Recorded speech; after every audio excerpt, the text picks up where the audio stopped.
शेवटचा सामना semi final match कशी असावी तर ही अशी असावी. चांगला खेळ मैदानाच्या आतमध्ये आहे. 6 बॉल आणि 9 रन.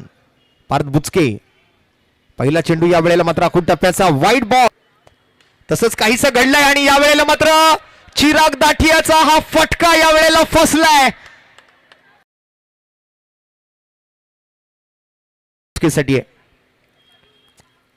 या वेळेला मात्र चांगला फटका सजवलाय. बॉल मैदानातून आत आलाय.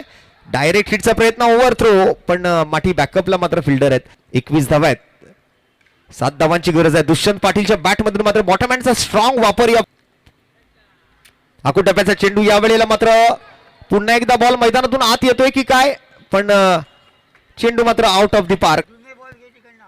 अतिशय अतिशय पाहण्याजोगी परिस्थिती या मॅच मध्ये मात्र आपण आता बघताय. रनआउटची संधी आहे आणि दुष्यंत पाटील मात्र बाद होताना आपल्याला बघायला मिळेल.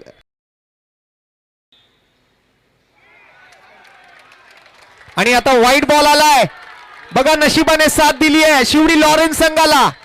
1 बॉल आणि 2 धावा. आता 1 बॉल आणि 2 धावांची आवश्यकता. आणि हा बॉल शिवडी लॉरेन्स संघाच्या बाजूने उत्तर देतोय आणि मेगा फायनल गाठली आहे शिवडी लॉरेन्स संघाने.